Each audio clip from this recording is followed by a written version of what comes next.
안녕하세요. 경자입니다. 매달 한 번씩 투자자들에게 사랑을 많이 받았던 ETF를 정리하고 말씀을 드리고 있는데요. 지난 7월에는 어떤 상품을 많은 분들이 선택을 하셨는지 조금 정리를 해보고 말씀을 드려보겠습니다. 자, 먼저 최근 한 달 동안 개인 투자자가 많이 매수했던 종목들이고요. 7월에도 매수 1위부터 5위까지 전부 한국 종목들로 채워져 있었는데 지금 6월부터 두 달 연속으로 한국 시장에 투자하는 상품들이 인기가 정말 많습니다. 그래서 1위부터 차근차근 보면 코덱스 200과 타이거 200이 1위와 3위에 랭크가 되어 있었고요. 코덱스 200 타겟 커버드 콜도 2위를 차지하고 있는데 그래서 최근 한 달간은 하락에 배팅하는 고버스 상품을 매수하셨던 분들도 계시겠지만 그래도 코스피 상승에 배팅하는 상품들의 매수 규모가 훨씬 더 많았습니다. 그래서 개인 투자자들은 코스피가 조금 더 상승하는 것에 배팅을 하고 있다고 생각이 되는 결과이고 그리고 한국은행주를 투자하면서 커버드 콜이 적용되는 코덱스 금융 고배당 커버드 콜도 한 달간 약 1,050억 원을 매수하셨더라고요. 그래서 최근에는 커버드 콜이라도 아주 좋은 수익률이 나오고 있다 보니까 커버드 콜 상품이라도 적극적으로 담는 분들이 많아지는 것 같습니다. 자, 그러면 이번 달 순매수 3위였던 코덱스 200 타겟 위클리 커버드 콜에 대해서 조금 말씀을 드려보겠습니다. 이 종목은 매주 옵션을 매도하는 커버드 콜 전략이 적용되고 있고요. 라이즈 200 위클리 커버드 콜이라는 이 상품과 성격이 비슷하거든요. 두 종목을 함께 말씀을 드려보면 코덱스는 월 중순을 기준으로 분배하는데 7월에는 분배금이 161원 지급되었고 연간으로 보면 17.5%의 분배율이 예상되거든요. 커버드 콜이 적용되는 종목답게 분배율은 아주 높습니다. 그리고 작년 12월에 상장했으니까 이제 상장한 지 만으로 8개월 정도 시간이 지나가고 있고요. 그리고 라이즈 200 위클리 커버드 콜은 작년 3월에 상장했거든요. 코덱스보다 먼저 상장했는데 이 종목은 월말을 기준으로 분배를 하고 7월 분배금은 142원입니다. 그래서 연간으로 환산을 해보면 18.4%의 분배율이 예상되니까요. 분배율은 코덱스보다 조금 더 높은 상품이고 그리고 코덱스는 실제 수수료가 0.46%, 라이즈는 0.42%가 적용되고 있으니까요. 수수료 측면에서도 큰 차이는 없는 상품들입니다. 그리고 구독자 여러분들은 이미 잘 알고 계시겠지만 국내 시장에 투자하는 커버드 콜 상품들은 분배금의 일부가 비과세로 지급되잖아요. 지금까지 지급된 분배금 기준으로 한번 살펴보았는데 먼저 코덱스는 상장하고 올해 1월부터 분배를 시작했거든요. 7개월 동안 1,066원 분배금을 지급했고 이 중에 과세로 지급된 분배금은 155원입니다. 그래서 분배금의 약 85%를 비과세로 지급하고 있고요. 그리고 라이즈 커버드 콜은 지난 1년간 분배금으로 1,554원을 지급했는데 과세된 분배금이 159원이더라고요. 그래서 분배금의 약 10% 정도만 과세가 되고 있고 나머지 90%를 비과세로 받았거든요. 그래서 두 상품은 분배금의 약 85% 이상을 비과세로 받을 수가 있으니까 일반 주식 계좌로 투자를 하셔도 어느 정도는 절세 혜택을 체감할 수가 있고요. 그리고 이렇게 비과세로 받는 분배금은 금융소득에 합산되지 않기 때문에 금융소득이 2천만 원 넘어가는 분들이라면 절세 목적으로 투자를 충분히 고민을 해볼 만한 저는 그런 상품이라고 생각합니다. 자, 그리고 성과는 어땠는지도 살펴보았는데 일단 올해 한국 증시가 4월부터 본격적으로 상승하기 시작했잖아요. 4월 1일부터 오늘까지 성과를 비교를 해보았는데 코덱스 200 커버드 콜은 4월 1일 이후로 주가가 약 1,500원 정도 상승하고 있었고요.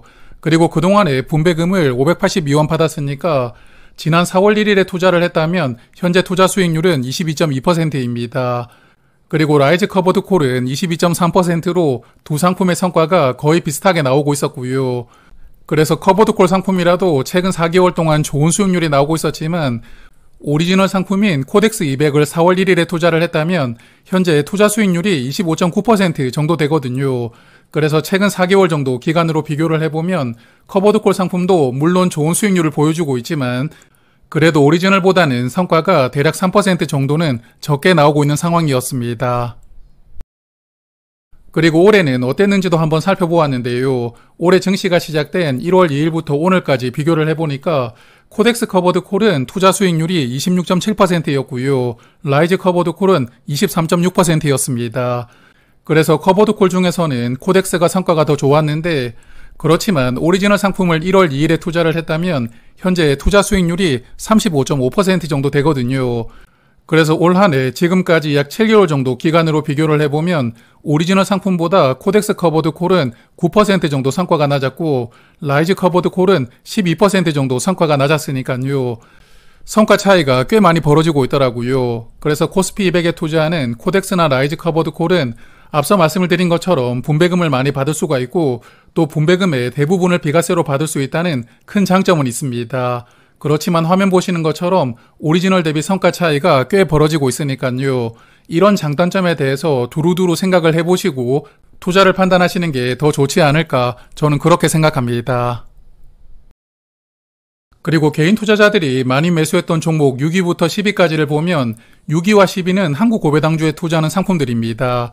플러스 고배당주를 한 달간 약 1,000억 원 매수를 했고 타이거 코리아 배당 다우존스도 한 달간 약 700억 원 가까이 매수가 들어왔더라고요. 그리고 7위와 9위는 미국 S&P 500 지수에 투자하는 타이거와 코덱스 상품이 차지했고요.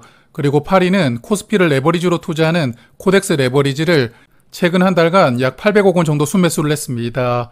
그래서 앞서도 말씀을 드렸지만 개인 투자자들 대부분은 코스피 상승에 배팅하는 종목들을 최근 한 달 동안 많이 매수를 했습니다.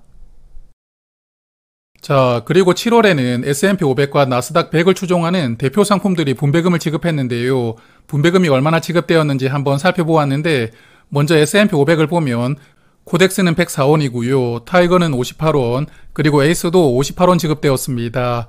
그래서 코덱스가 분배율이 약 0.53%였고 타이거와 에이스는 0.27%로 동일한 분배율로 지급을 했더라고요.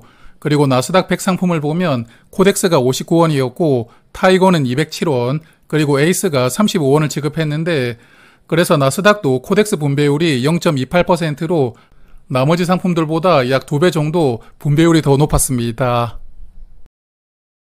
그래서 이미 아시는 분들도 많으시겠지만 코덱스 상품들은 작년까지 분배금을 재투자하는 TR용으로 운영이 되었거든요. 그렇지만 올해 초에 분배금을 지급하는 PR용으로 변경이 되었는데 그래서 그동안에 받았던 배당금을 분배금으로 지급하지 않았기 때문에 그동안에 배당금이 많이 쌓여 있었거든요. 그걸 조금씩 분배금으로 지급하는 것으로 결정이 되었습니다. 그러다 보니까 다른 운용사 상품들보다 조금 더 많은 분배금을 지급하게 되는데 그래서 분배금 때문에 기존에 투자하던 상품을 갈아탈 필요까지는 없겠지만 그래도 S&P 500이나 나스닥 100을 새롭게 한번 투자를 해보고 싶다 그렇게 생각하는 분들은 한번 참고를 해보셔도 괜찮지 않을까 생각합니다. 자, 그리고 6월에 이어서 7월에도 한국 고배당 상품들이 인기가 많았는데요. 최근 3개월 동안 플러스 고배당주는 약 2,500억 원 순매수가 들어왔고 타이거 코리아 배당 다우존스도 약 2,000억 원 순매수가 들어왔더라고요. 그래서 아무래도 최근에 미국 배당주들이 올해 조금 힘든 시간을 보내고 있고 그렇지만 반면에 한국 고배당주들은 좋은 모습을 보여주고 있기 때문에 관심을 가지는 분들이 많아졌다고 생각합니다. 그래서 개인적으로도 고배당주를 정말 좋아하지만 구독자 여러분들도 고배당주 좋아하는 분들이 많으실 테니까요. 이러한 상품들이 인기가 많아지는 것이 아주 반갑기도 하고 또 즐겁기도 합니다. 그렇지만 저번 주에 발표된 세금 정책이 투자자들에게 실망을 주고 있고요. 특히 배당 소득에 대해서도 분리과세를 받을 수가 있다고 기대를 많이 했지만 기존에 이야기하던 것보다 훨씬 미치지 못하는 수준으로 정책이 발표가 되었거든요. 그래서 정부가 설레발을 엄청 치다가 실제 뚜껑을 열어보니까 별게 없었던 그런 상황인데 그래서 고배당주들도 최근에 상승세가 조금 꺾였습니다. 그래서 최근 한 달로 보면 약 1% 정도 하락하면서 조정을 받고 있고요. 그래도 주말 동안에 뉴스를 보니까 정책을 수정하겠다는 이야기가 많이 나오더라고요. 그래서 저도 최근에 키운 고배당을 데리고 왔다가 주구장창 열심히 물을 타고 있는데 그래서 돌아가는 상황을 조금 보고 투자를 앞으로 어떻게 해볼지 계속 고민을 조금 더 해볼 생각입니다. 자, 그리고 개인 투자자들이 많이 매도했던 상품들을 보니까 코스닥 레버리지를 약 1,500억 원 정도 매도를 하면서 최근 한 달 동안 가장 많이 매도를 했더라고요.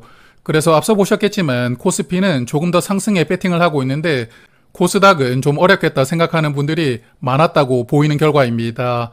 그리고 미국 필라델피아 반도체 나스닥을 한 달 동안 492억 원 매도를 했고 타이거 미국 테크 탑10도 464억 원 매도했더라고요. 그래서 최근에 미국 테크 종목들이 주가가 조금 좋다 보니까 익절을 하셨던 분들도 계셨던 것 같고요.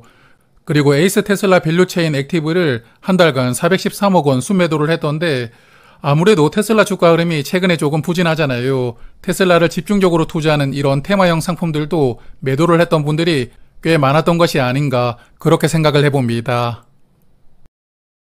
자, 그리고 이번에는 외국인 투자자들이 많이 매수했던 종목들입니다.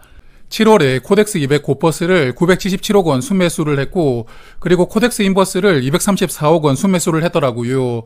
외국인들이 많이 담았던 종목 1위와 5위가 지금 코스피 하락에 베팅하는 상품들이거든요. 그래서 개인 투자자들과 다르게 외국인들이 코스피 하락에 베팅을 하고 있으니까 이걸 보고 약간 불안한 마음도 들었는데요. 그래도 8월에는 좋은 흐름을 잘 이어가주길 바라봅니다. 그리고 타이거 미국 S&P 500을 491억 원, 미국 필라델피아 반도체 나스닥도 477억 원 담았고요. 그리고 차이나 전기차도 325억 원을 순매수했고 순매수 4위에 랭크가 되어 있었습니다.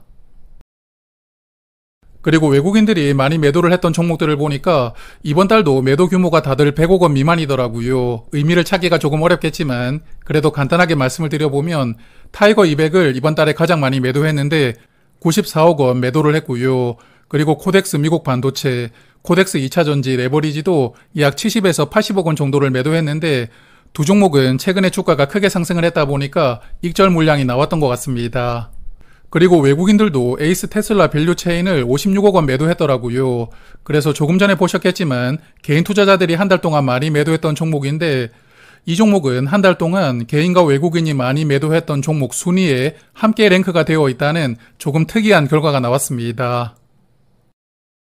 자, 그리고 마지막으로는 수익률이 좋았던 종목들이고요. 최근 한 달 동안 수익률 상위 종목들을 보니까 여전히 조선과 방산이더라고요. 특히 타이거 조선 탑10, 소울 조선 탑3 플러스는 한 달 동안 26에서 28% 정도로 큰 시세가 나왔고요. 그리고 수익률 4위도 조선 관련 테마 상품인 코덱스 친환경 조선이 차지했습니다. 그리고 3위와 5위는 국내 방산기업들에게 투자하는 테마 상품들이었는데요. 한 달 동안 20% 넘게 상승을 하고 있으니까 7월에도 국내 시장에서는 조선과 방산 섹터가 여전히 시장을 주도하는 그런 섹터로 자리 잡고 있었다고 생각되는 결과입니다. 그리고 반대로 수익률이 저조했던 종목들을 보니까 구리 선물에 투자하는 상품이 한 달 동안 13% 하락했더라고요. 그래서 미국에서 구리에도 관세를 50%로 매겼다 보니까 구리 선물이 급락했던 것 같습니다. 그리고 요즘에는 비만 치료제 관련 종목들, 특히 노보노디스크가 아주 부진한데요. 그러다 보니 글로벌 비만 치료제 기업에 투자하는 상품도 한 달 동안 8% 하락이 나왔고요. 그리고 한국에 상장되어 있는 로봇과 소프트웨어 관련 테마 상품들도 한 달간 7% 정도 하락했더라고요.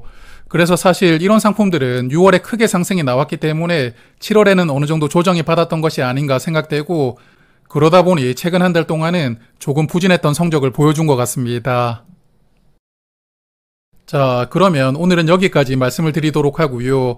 8월에도 좋은 투자로 자산 많이 늘려가시고 저는 9월 초에 오늘처럼 정리를 하고 다시 찾아뵙도록 하겠습니다. 고맙습니다.